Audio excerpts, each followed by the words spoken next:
भूतिया दुल्हनों का अनार का बागीचा। बहुत समय पहले की बात है। एक मणिपुर नाम का गांव था। उस गांव के बाहर भूतिया दुल्हनों का अनार का बागीचा था। बचाओ कोई, मुझे मेरी मदद करो। कहाँ जाऊँ मैं? मुझे ये भूत जान से मार देंगे।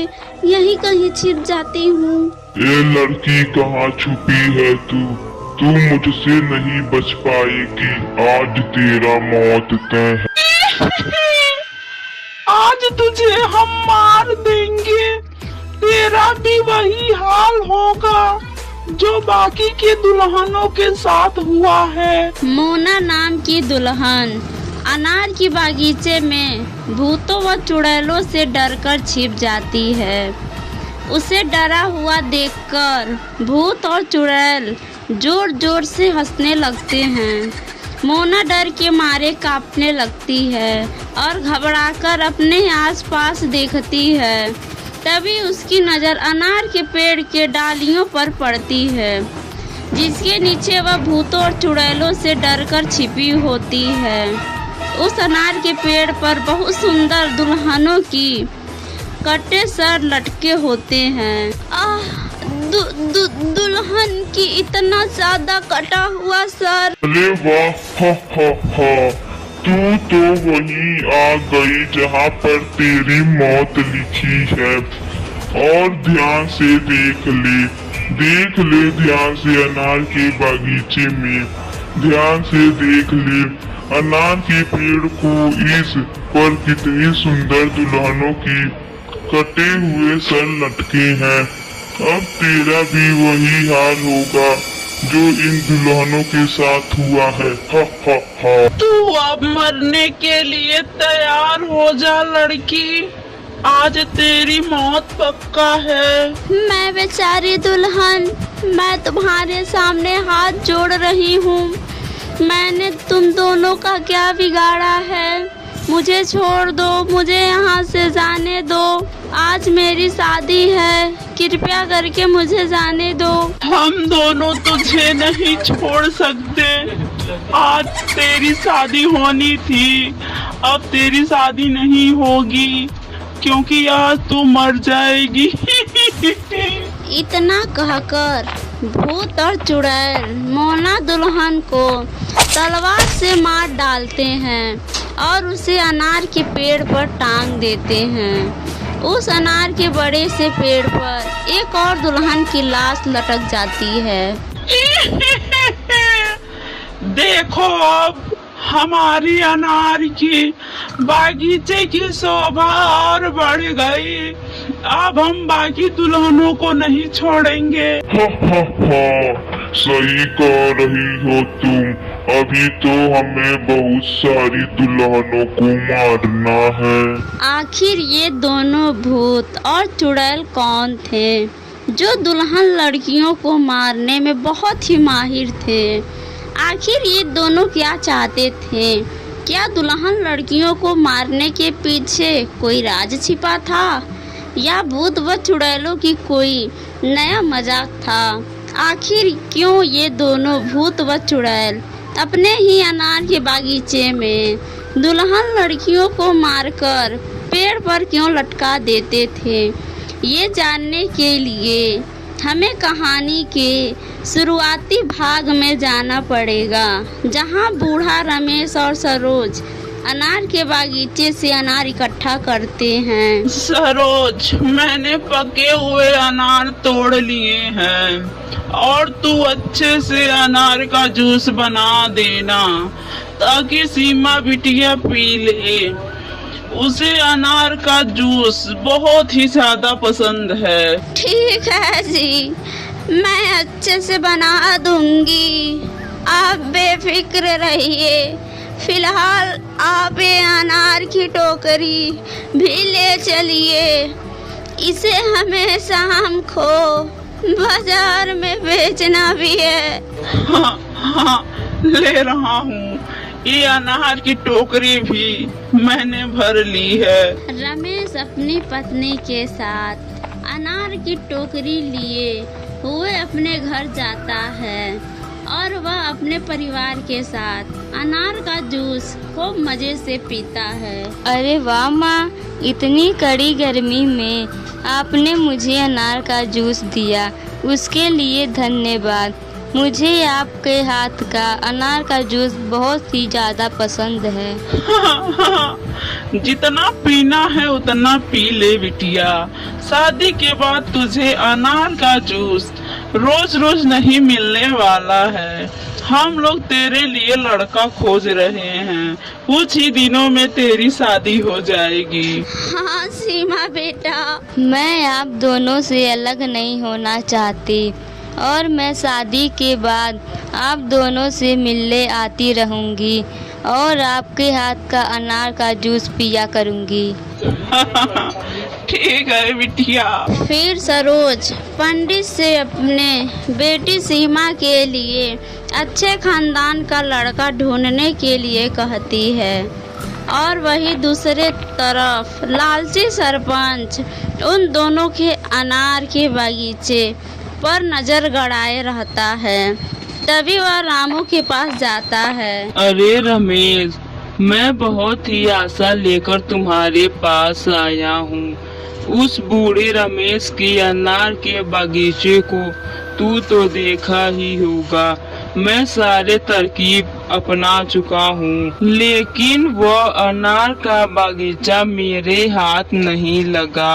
अब तो तुम्हें ही कुछ करना होगा। पर मैं क्या कर सकता हूँ? तुम्हें सिर्फ उन्हें बेवकूफ बनाकर उनकी इकलौती बेटी सीमा से शादी करना होगा। शादी करने के बाद उस अनार के बागीचे के कागजात पर कब्जा करना होगा।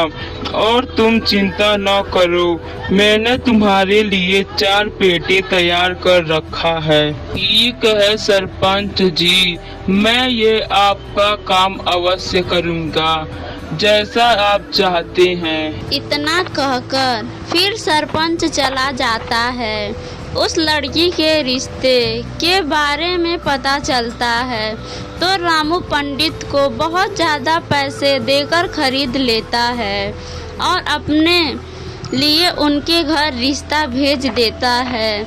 पंडित रामू की बहुत तारीफ करता है और बहुत ही अच्छी अच्छी बातें रामू के बारे में बताता है, जिसे सुनकर रमेश अपनी इकलौती बेटी सीमा की शादी रामू से करने के लिए तैयार हो जाता है। 4 दिन बाद रामू रमेश के घर आता है। पिताजी, मैंने अपने बारे में सब कुछ बता दिया है। मेरा इस दुनिया में कोई भी नहीं है। आपकी बेटी को मेरे साथ रहने में कोई परेशानी नहीं होगी, लेकिन आपको पता है ना, इस समय मेरा कामकाज बहुत ढीला चल रहा है। अगर आप लोग चाहते हैं कि आपकी बेटी मेरे साथ सुखी रहे तो आप लोग अपना अनार का बागीचा मेरे नाम कर दीजिए, या तो बागीचे का कागज मुझे दे दीजिए। मैं कागज अच्छे से तैयार कर दूंगा। अरे बेटा, तुम क्या क्या कह रहे हो? तुमको तो पता है ना, उस अनार के बागीचे से हमारे परिवार का खर्चा चलता है। रामू जी, मैं आपको बहुत अच्छे से जानती हूँ। आप जितना दिल के साफ हैं उतना ही मेहनती भी हैं। आपको बगीचे की क्या ज़रूरत है? आप कोई और दूसरा काम देख लीजिए, वरना मैं कम ही पैसों में अपना गुजारा कर लूँगी। क्या मैं तुम्हारे माता पिता से कुछ ज्यादा मांग लिया हूँ? अब फैसला कर लो, शादी करनी है या नहीं, या रिश्ता तोड़ना है आप लोगों को। नहीं नहीं बेटा, ये शादी मत तोड़ना, वरना समाज में हमारी क्या इज्जत रह जाएगी। समाज में हमारी थू थू होने लगेगी। सुनिए जी, अनार के बागीचे के पीछे हम अपनी बेटी की जिंदगी नहीं बर्बाद कर सकते। अनार के बागीचे को दे दीजिए। ठीक है, शादी खत्म होने तक मैं कागजात ढूंढता हूँ। पता नहीं कागज कहाँ रख दिया है? ठीक है, आप कागज ढूंढिए, तब तक मैं शादी कर लेता हूँ। कुछ ही दिनों बाद उन दोनों की बहुत ही धूमधाम से शादी हो जाती है और रमेश जैसे ही अनार के बागीचे का कागज रामू के हाथ में देता है, वैसे ही रामू जोर जोर से हंसने लगता है और अपने गले से फूलों की माला को तोड़कर फेंक देता है। मेरा काम तो हो गया, हा हा हा। अब मुझे यहाँ से चलना चाहिए।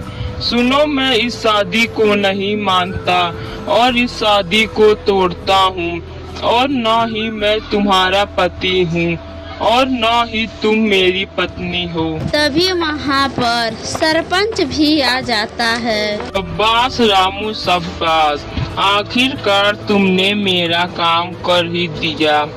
चलो साथ चलते हैं, हा हा हा। यह सब क्या मजाक है रामू, यह सब क्या हो रहा है? मुझे तो कुछ समझ ही नहीं आ रहा है। तुम मेरे अनार के बागीचे का कागज लेकर कहाँ जा रहे हो मुझे छोड़कर, और तुमने ऐसा क्यों कहा? अभी तो हमारी शादी हुई है। हा हा हा हा, मैं इस शादी को नहीं मानता। मेरे लिए तो ये शादी केवल एक नाटक था और कुछ नहीं। मैं तो सिर्फ अनार के बागीचे का कागज तुम लोगों से लेने के लिए यह शादी का नाटक किया था, जो सरपंच जी को चाहिए था। नहीं नहीं रामू, ऐसा मत करो, हमारे पर यह अत्याचार मत करो। मेरा क्या होगा और मेरे माता पिता का क्या होगा? इनका घर का खर्चा कैसे चलेगा? तुमने इनके कमाने का जरिया ही जो छीन लिया है। वो सब तो मुझे नहीं पता। मुझे जो चाहिए था मुझे तो मिल गया। अब तुम लोग भाड़ में जाओ। अरे बेटा, तुमने मेरी बेटी के साथ बिल्कुल सही नहीं किया। तुम मेरे बेटी के साथ बहुत गलत कर रहे हो। अरे सरपंच, मैं तुझे कभी नहीं माफ करूंगा और अपने अनार के बागीचे का कागज वापस लेकर ही चैन का सांस लूंगा। हा हा हा हा, अब तुझे कुछ नहीं मिलेगा। अब तू हमारा कुछ नहीं कर सकता। सरपंच रामू के साथ दुल्हन को मंडप में छोड़कर वहां से चला जाता है।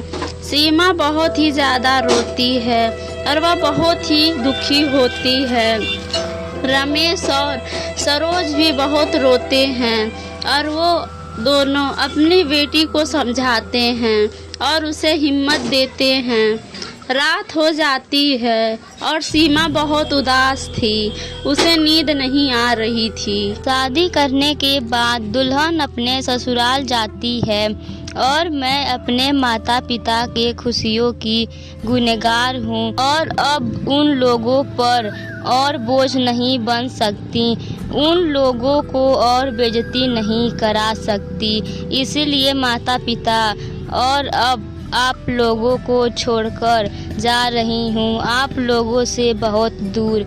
हो सके तो मुझे माफ़ कर दीजिएगा। सीमा जहर खाकर आत्महत्या कर लेती है और अपने माता पिता से बहुत दूर हो जाती है। और जब रमेश और सरोज को अपनी बेटी का लाश बिस्तर पर पड़ी दिखाई देती है तो वह अंदर से बहुत ही ज़्यादा टूट जाते हैं और गुस्से से सरपंच के पास पहुंच जाते हैं, जहां पर उनका दामाद भी मौजूद था और वहां वो लोग खूब मज़े से पार्टी कर रहे थे। अरे ओह, अब तो मेरे पास पैसा ही पैसा है। अब तो मेरे पास किसी चीज की कोई कमी नहीं है। ओहो, सास ससुर जी आए हुए हैं, क्या बात है। ओहो, आइए आइए, आप लोग भी आइए और कोल्ड ड्रिंक पी लीजिए। अपना बेवकूफी वाली बात बंद करो। तुम दोनों ने मिलकर मेरी बेटी की हत्या कर दी, उसकी जिंदगी बर्बाद कर दिया। अब मैं तुम दोनों को नहीं छोड़ूंगा। तुम दोनों को जान से मार दूंगा। अब मैं तुम दोनों की जिंदगी बर्बाद कर दूंगा। तुम दोनों की वजह से मेरी इकलौती बेटी जहर खा लिया और आत्महत्या कर ली। अब तुम दोनों को मरना होगा, तुम दोनों को जीने का कोई हक नहीं। गुस्से में आकर रमेश और सरोज उन दोनों पर हमला कर देते हैं और गुस्से में सरपंच और रामू ने मिलकर उन दोनों को जान से मार देते हैं और उनके ही अनार के बागीचे में दफनाकर चले जाते हैं। वहीं वो दोनों माता और पिता भूत और चुड़ैल बन जाते हैं। इन दोनों पापियों की वजह से मेरी बेटी ने आत्महत्या कर लिया और हमसे बहुत दूर चली गई। इस अनार के बागीचे की वजह से हमारा सब कुछ खत्म हो गया। अब हम गांव में किसी की भी बेटी को दुल्हन नहीं बनने देंगे और ना ही गांव में किसी की शादी होने देंगे। हाँ, अब जो भी लड़की दुल्हन बनेगी हम उसे जान से मार देंगे और अपने अनार के बागीचे के पेड़ पर लटका देंगे और उन दोनों को भी नहीं छोड़ेंगे। और मरने के बाद वो दोनों भूत और चुड़ैल किसी भी दुल्हन लड़की को शादी नहीं करने देते हैं और उनको मारकर अनार के पेड़ पर लटका देते। और कुछ ही दिनों में रामू और सरपंच को भी उन्होंने जान से मार दिया। उनका यह सिलसिला खत्म नहीं होता है और दिन प्रतिदिन बढ़ता ही जाता है। और सरपंच की पत्नी ये सब देखकर गांव में एक तांत्रिक बाबा को लाती है। तांत्रिक बाबा, अब आप ही हमारे गांव की लड़कियों को मरने से बचा सकते हैं। अब आप ही कोई उपाय निकालिए और हमारे गांव की रक्षा कीजिए। और हम तो अपने पति को नहीं बचा पाए, लेकिन अब और किसी की जान नहीं जाने देंगे। तुम चिंता मत करो बेटी, मैं सबकी रक्षा करूंगा और किसी को मरने नहीं दूंगा। मैं अपनी आंतरिक दृष्टि से भूत चुड़ैलों की कमी पहचान सकता हूँ। भूत चुड़ैलों से बात करना मेरे बाएं हाथ का खेल है। तांत्रिक मंत्र का जाप करके भूत और चुड़ैलों की सारी घटना को जान लेता है और अपने मंत्र का जाप करके उनके बेटी की आत्मा को बुला लेता है। तांत्रिक बाबा, तुमने क्यों बुलाया मुझे? लगता है तुम्हें कुछ पता नहीं है कि तुम्हारे उनसे दूर जाने के बाद तुम्हारे माता पिता ने क्या किया। इस गांव के सभी दुल्हन लड़कियों को मारकर उसी अनार के बगीचे में अनार के पेड़ पर लटका दिया जो कभी तुम्हारा परिवार का हुआ करता था। अब तुम ही उन्हें समझा सकती हो। क्या मेरे माता पिता ठीक हैं? और मैं उन्हें अवश्य समझाऊंगी और उन्हें अब किसी भी दुल्हन लड़की को नहीं मारने दूंगी। दोनों भूत और चुड़ैल उस अनार के पेड़ के नीचे बैठे बात कर रहे थे जहाँ दुल्हनों को मारकर लटकाए हुए थे। तभी उनकी बेटी आत्मा रूप में उनके सामने प्रकट होती है, जिसे देखकर उसके माता पिता बहुत ही ज्यादा खुश हो जाते हैं। माता पिता, मैं आप लोगों को इस रूप में देखकर बहुत ज़्यादा दुखी हूँ। आप लोगों ने मेरे जाने के बाद मेरे लिए कितने मासूम की जान ले लिया। मेरी शादी टूट गई, ये मेरे किस्मत में लिखा था। आप लोगों ने इस गांव के लड़कियों के साथ बहुत ही ज़्यादा अत्याचार कर दी। आप लोगों को इस तरह इधर उधर भटकता हुआ देखकर मेरी आत्मा रो रही है। आप लोग ये सब बंद करिए और मेरे साथ चलिए। हाँ मेरी बेटी, हम तेरा बदला ले रहे थे। हमने उस सरपंच और रामू को भी जान से मार दिया। हाँ मेरी बिटिया। माता पिता, जब आप लोगों ने मेरे हत्यारे को मार दिया तब अब मासूम लोगों की जान क्यों लेना? अगर आप लोग मुझसे प्यार करते हैं और मेरी परवाह करते हैं तो मेरे साथ चलिए मेरी दुनिया में, इस जगह को छोड़कर वहाँ खुशी खुशी रहेंगी। ठीक है मेरी बच्ची, जैसा तुम कहो हम वैसा ही करेंगे। अगर तू यही चाहती है तो हम तेरे साथ चलेंगे। ये सब होता हुआ डर से कुछ गांव वाले और तांत्रिक बाबा देख रहे थे। सीमा अपने माता पिता को अपने दुनिया में लेकर चली जाती है, जिसके जाने के बाद अनार का बागीचा भी भूतिया बागीचा से मुक्त हो जाता है। वहीं अब गांव की लड़कियों की खूब धूमधाम से शादी हो जाती है।